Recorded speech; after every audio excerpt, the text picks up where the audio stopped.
Hi, everybody. Good morning. I'm John Self. Welcome to Your Career Questions. We're delighted you're here with us today. We have several questions that have already been submitted. And if you have questions, please put them in the chat box and we will get to them through the course of this 30-minute live stream. Hi, I'm glad you're joining us today. We had a great career live yesterday. I have posted the stack that we used, or the deck we used on that broadcast. And we talked about what's happening with non-compete clauses, and we talked about the way we will work in the future, and it had some insightful sort of predictions, some of them mine, some from the literature, but you might want to take a look at that if you have an interest, or you can watch it on YouTube in the live tab on my YouTube page, Guiding Your Career. So we're delighted you're here today. Again, we've got the chat box turned on, and we will not use your name unless you tell us yes in the chat box. Okay. Get these new glasses are different, and so occasionally I'm having to push them back up, so I'll have them adjusted soon.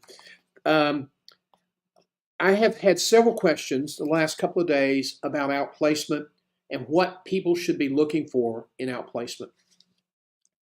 Outplacement firms cover the entire waterfront, from the big corporations like Challenger Day and Christmas to the smaller companies. There's one well-known in healthcare called Weiderhole. There's some others that have changed their names to abbreviations. There's been consolidation. But what you should be looking for in an outplacement company, first of all, while industry experience is important, if you get a company that's experienced in your industry, but you get a consultant who doesn't have much experience or doesn't really understand outplacement, and that happens more than we would care to like, then you lose your advantage with industry experience. I've had people tell me, well, I'm going to go with this guy because he has a huge network in healthcare, and that's great. The problem is that's his network. He may send out messages to his network. I'm in that network. I never get any messages, but he may send out messages, but he's not going to do it himself. He has contractors who do the consulting and who do the assistance to the clients. There are other companies that employ their consultants. They're certified, but they have multiple of clients, and you are allotted a small bit of time each week. And they have rules about when you can call and how many times you can call and all that stuff. I think what you need to do is look for somebody in industry experience. I think you need to look for somebody who is passionate about the work. I think it's really helpful if you know who you're going to be dealing with, not who you're going to be assigned to. And if you're going to be assigned to somebody, what's their experience in your industry segment? Okay, those are important questions. Your company, if your company's paying for the process, it's probably going to be somewhere between $3 to $5, maybe $8 or $10,000 for the engagement. 10 is on the high side today. 5 or 6 or 7 is kind of what's kind of general. There are other companies that do things differently. I don't want to promote my company necessarily, but we use something called a membership format where we have all of our courses online on demand. It's $48 a month or $49 a month. I keep saying 48. Maybe I like the word 8. It's $49 a month. There's no contract. And if you're not getting value, you let me know. We're going to get it fixed. Okay. Then you can also get consulting with me for a reduced price. A lot of these consultants charge anywhere from $200 to $250 to $300 an hour for one-on-one coaching. We're trying to build a membership arrangement, so we provide coaching one-on-one at half the price. And my clients will tell you, and you can go look at my LinkedIn profile, that I'm available pretty much when you need me. Listen, looking for a job today is really, really hard. The management executive ranks have contracted, and you have to be prepared for a lot of rejection and a lot of hard work. I'm going to hold your feet to the fire. I'm going to be there and hug you when you need a hug. I'm going to be there to empathize with you and support you because I've been there. I know what it's like.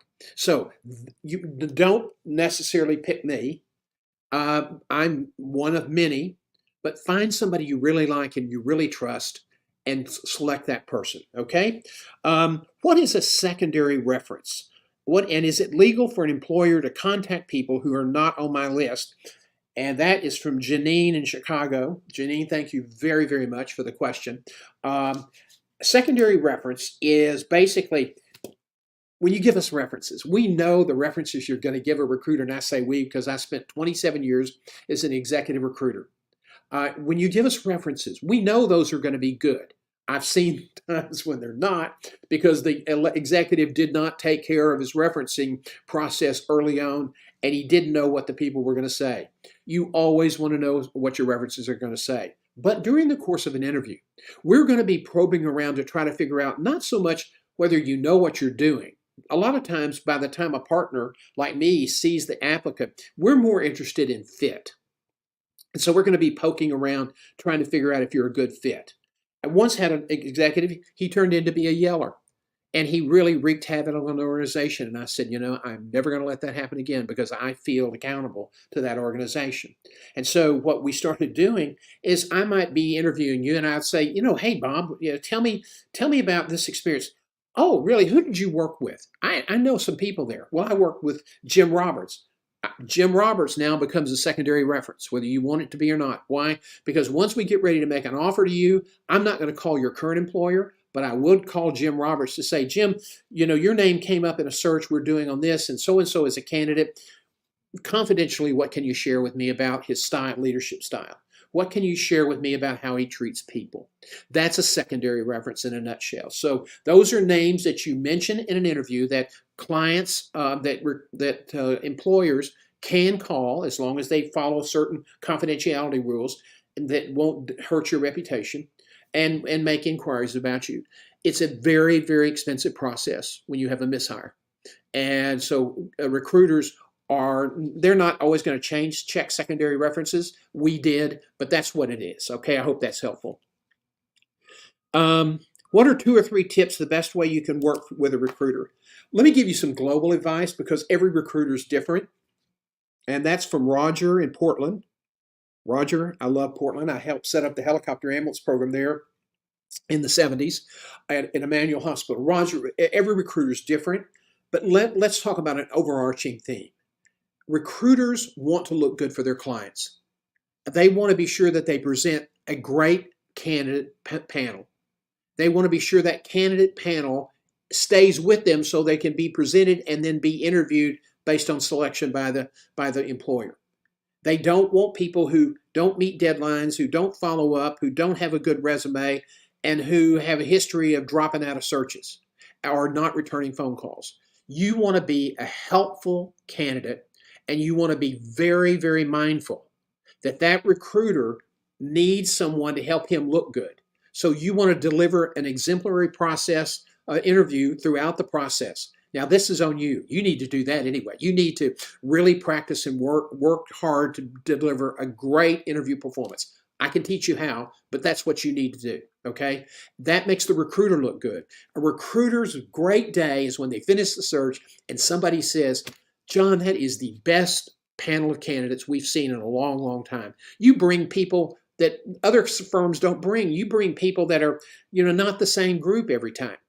That's what I tried to do. But that made me look good. And so I was always eternally grateful to my candidates. And I always tried to treat them with respect. It's a tough business. There's a lot going on, a lot of moving parts. And sometimes you miscommunicate or you don't communicate like you should. We all do it. But I always tried to treat my candidates with respect. And so you want to treat the recruiter with respect until they don't deserve it. A recruiter that doesn't tell you the truth about whether you're just a show pony or whether there's no internal candidate and there's 2 or 3, you don't want to work with those people. It's not worth it to your career.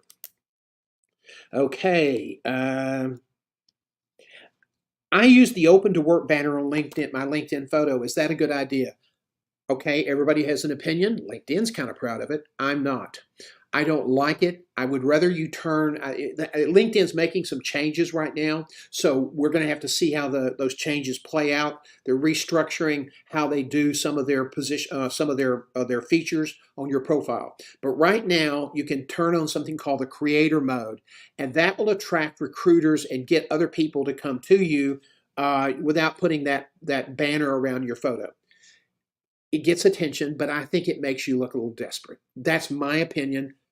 Other people may have a contrary point of view, but that's my opinion. Okay, let's see.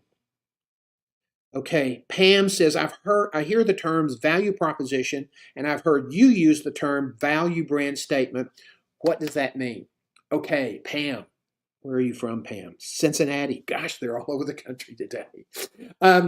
Pam, a value proposition. Well, that was a concept created by my former colleague and a really brilliant outplacement coach. I don't know if she's still in business in Dallas. Her name is Nancy Swain, but she's really pretty good at what she does, and she's somebody that will do the work one-on-one. I'm not sure she's still active, but you can reach out to her on LinkedIn. But anyway, Nancy Swain came up with the concept of value proposition. And I will tell you, the first time she looked at me and said, John, what's your value proposition? I kind of thought, WTF, what does that mean? Okay, now I was a recruiter, had been a recruiter for 10 or 12 years, and I was clueless. Well, let me tell you, a value proposition is basically, what are your strengths? Why should we hire you? What are you really good at? If we hire you, what value are you going to bring to the organization? I don't like to just take stuff from other people and copy it per se. So I saw some opportunities to kind of expand the concept. That's why I call it a value brand statement. It's basically the core of why should we hire you? What do you bring to the table? What can we expect of you?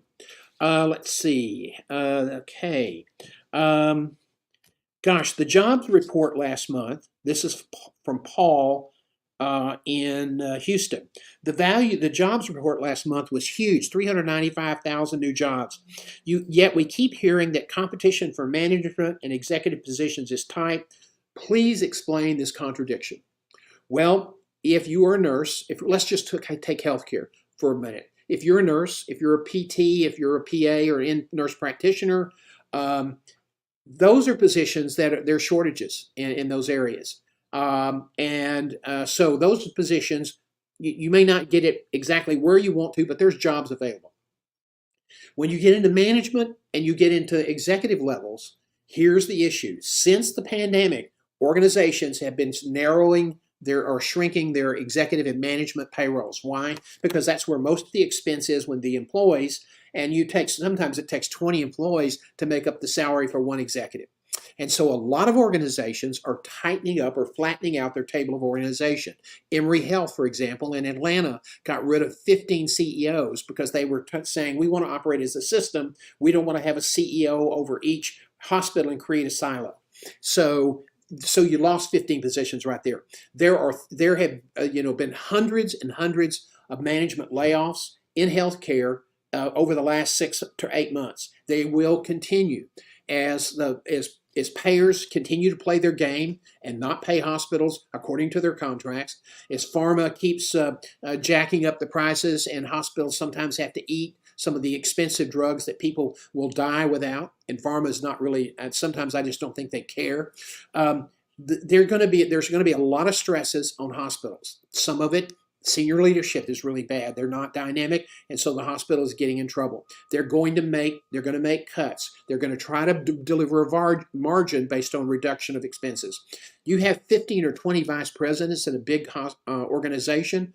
That's way, way, way too many. Now, if you're one of those 15 vice presidents, you're going to say, John, just shut up, please. But there's continued shrinking, and it's not just healthcare; it's across the board. A lot of people are making those changes. So we've had a reduction in management and executive jobs, and yet the graduate programs continue to churn out new people who are looking to be in management. So that's kind of what's happening. Okay. Okay, I'm concerned that my health system is going to be launching some layoffs in non-clinical areas. Can you share some advice on how I should respond and what I should expect? Okay, first of all, if you are in an organization with more than 100 people, there's something called the WARN, W-A-R-N website. I think it's warn.gov. And basically, it's a notice and relocation and retention, relocation and teaching program. It's basically what they're supposed to do if I can get my tongue to work, is if you have a company more than 100 employees, Warren you are supposed to notify your state workforce commission. The State Workforce Commission is obligated to provide notification to Warren in Washington. So you can actually go to Warren, get your state website's LinkedIn URL link, and then go to that website and you'll see all the agencies, all the companies, all the organizations in your state with more than 100 full-time equivalents that are going to be doing layoffs. It's required by law that they be notified. And so that there's a great story of a woman who gets called into the HR person, and the HR person's mumbling, fumbling, and stumbling and says, well, I hate to tell you this, but we're going to have to lay you off today. This is your last day. And the employee says, that's good, thank you. And she said, what do you mean? She said, I already have a better job. I knew. How did you know? I didn't know until Friday afternoon. Well, I've been watching the Warren site, and I knew 60 days ago we were going to be doing layoffs. So I decided not to sit around. I went out and found a better job. I didn't want to be at the end of the employment line. So that's a great story. And it was a generation on YouTube. I think it was a true story, but it is certainly very logical that you can keep an eye on the Warren website and then connect to your state's workforce commission, and you can see if there's going to be any layoffs in your company, and they have to provide 60 days notice. What can I expect? Well, severances are shrinking, they're reducing. If you're in a smaller town, it's going to be tough to try to probably replicate the same amount of money in a different company, so you may have to relocate. It's really important when that happens to take a couple of days and kind of get over it. Work is so important to us. We value our work. And that's how we kind of build our self-identity, our self-worth. So please, I think that you need to take a couple of days. Now, some people go home and immediately just start churning out resumes. Don't do that. Why? Because first of all, if you just start applying the resume, if you're not customizing that resume, it's not going to get a good scan score, because all companies now, virtually all companies, smaller ones too, because they use things like Indeed and iHire and ZipRecruiter, they're all using computers to read resumes. There's not a bunch of people at ZipRecruiter reading every resume that comes in for every one of their clients. No, it's done automatically. And the computer uses an algorithm based on the job description supplied by the client, or the algorithm that the client installs in their ATS system, applicant tracking systems. And if you don't have the customized words, and if you don't speak specifically to that job, you're not going to get selected for an interview. And I know people who've said, God, I've sent 50, 60, 75 resumes, and I've not heard from any of them. And you say, okay, are you customizing your resume? What? Customizing my resume? What does that mean? It means it's a lot of work, and it means it takes an hour to 2 hours for every job, virtually, if you're a management or executive level person. And some of these executive job descriptions are really long. Now, you also need to have a network. So before you get laid off, start building a network in your industry or within influential people in your community, so that if you do get laid off, you can go to people and ask for if they hear about any jobs. 60 to 70% of all the best jobs are not listed on the websites. So that's kind of what you can expect. Severance is going to be smaller. I hope you start putting some money aside. Be prepared to start adjusting your household living, and because that's going to be real important. Because if you're a manager, it's going to take 6 to 8 or 9 months to find your next job, unless you're lucky. Okay, Maria in Waxahachie. I took a job about which I had reservations. 3 months into my management role, they let me go, saying it wasn't a good fit. What does that mean? How can I avoid this in the future? How do I handle that on my resume? Well, first of all, it happens a lot more than you realize, especially if you're a manager or an executive. Probably 40 to 45% of those placements do not last 18 months because of the culture. Listen, as a recruiter, any baboon recruiter like me can read a resume. We can tell if you're qualified. What we can't tell just by reading your resume is whether you're a good fit. whether you can adapt to the culture of that organization, whether you can, are the kind of person that can build good, strong internal bonds with your employees. Is that your reputation? And so a lot of times that's what causes people to get laid off. Well, at my other place, we used to do it this way. My other job, or before I got here, we did it. That's where you light the fuse to the death knell. Okay, you don't want to talk about your former job. You want to really be positive, and you want to learn how they do it. That's what's really important. Okay, so what does that mean? It means that you didn't fit. It didn't mean that you were incompetent. Okay, so what you have to do, if it's a real short thing like 30 days or 45 days, if they do a Social Security check, they'll find it on your, if you've had a paycheck, it'll show up. However, if it's a short tenure, you can leave that off. Some recruiters want to know every place you've worked, and if something shows up that's not on your resume, they may view that as an ethical lapse. But if it's only been a short period of time, okay, then you really don't need to put it down. However, if it's been 90 days or 120 days or longer, yes, you do need to put it down. And I think you need to have a great exit statement. And one of the things that you have to do before you get into that mess is learn the questions to ask. Learn the questions to ask to define, understand what the culture is. Like, how many people have had this job in the last 5 years? What's the turnover in the organization? How does business get done here? What do you value in an employee? How are you going to hold me accountable? What's important to the other employees that I'm going to have to work with? What's important to them? Listen, if you're in a big church community and you don't go to church, if it's a small town, you're going to stand out like a sore thumb. I mean, that's really important. You got to understand the type of community you're in. If you are a big Democrat and go into a small, tiny town in Texas that's all Republican, you got to be careful. You can't say things out loud because in this environment, that can be really, really tough on you, and vice versa. If you're in a big union town and you're, so you just have to be aware. It's not just the job. It is not just the job. It is how you fit. It's not just your skill sets. It's how you get along with people. And those are things I think you need to avoid. What can I avoid in the future? Ask the right questions. Let's see how we're doing on time. We got about 7 or 8 minutes. Let's see. How can I find an overseas management job? Well, there are sites and I don't really pay that much attention to those, but there are sites, and you can Google these things for overseas jobs. Now, you have to be extremely careful.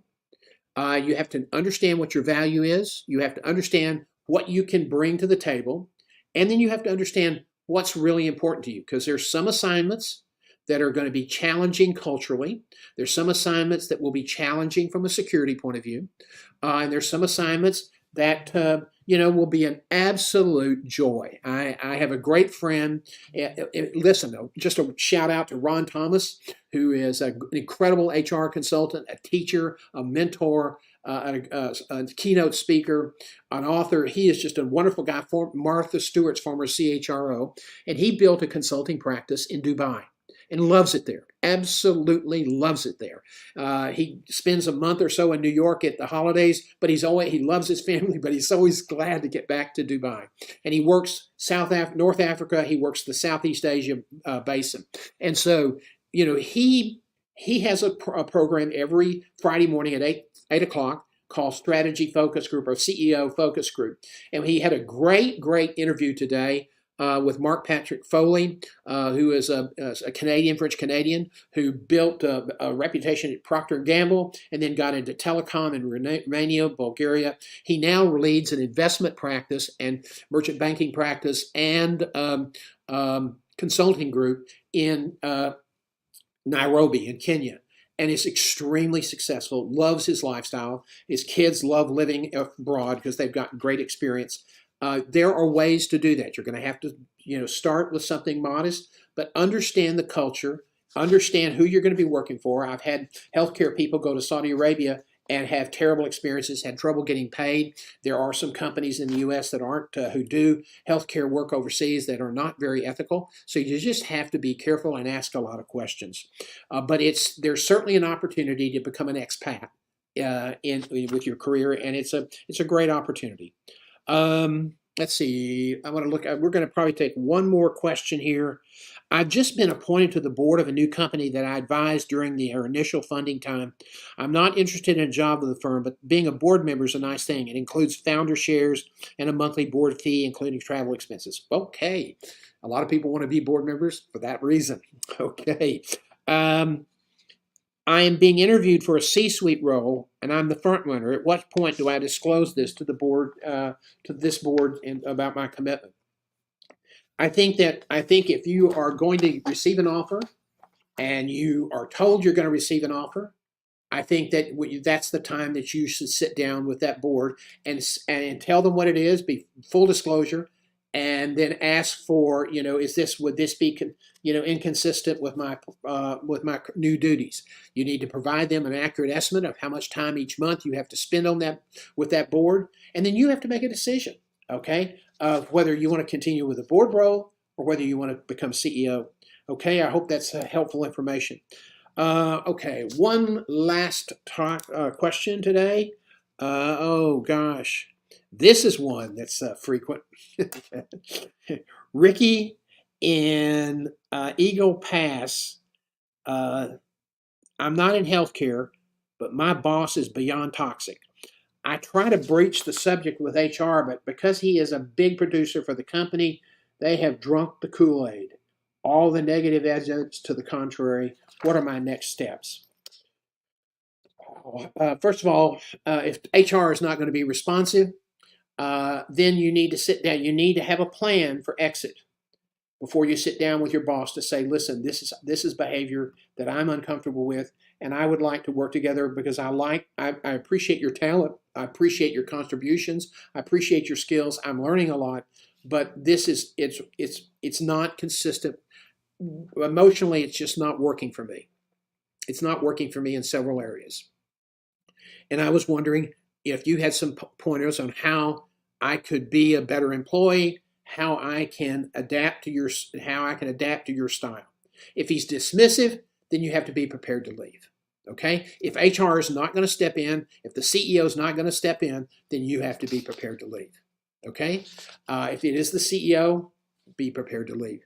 And so what does prepared to leave mean? It means you have a budget plan for your family. If you don't have any severance, it means having your resume ready to go, understanding your value brand statement, being sure that your network is at its peak operating capacity so that you can depend on them to help you refer you to jobs that are not listed on websites. In Eagle Pass, with everything that's going on there, you will probably might have to make a relocation. You have to consider that. If you can't make a relocation, you have to be prepared to work elsewhere at possibly a lower salary. So that's kind of what I would suggest. Listen, I'm going to wrap it up today. This is a 30-minute program. I hope these questions have been helpful. The replay will be available in about 30 minutes on YouTube. It will also be posted on our Guiding Your Career page on LinkedIn and our Guiding Your Career membership page on Facebook. I really appreciate you joining us today. I hope this has been helpful information. If you have questions and you don't want to really submit them on live chat, send them to me at info@johngself.com. Really enjoyed it today. We had some great questions. Thank you, everybody. Anytime you want to ask your question, if you don't want your name used, let me know. Most people today said I could use their first name in town. Smaller towns, sometimes it's kind of iffy, but they gave me their permission. So join us next week at 11 a.m. on Friday for Your Career Questions. I'm John Self, and have a great weekend.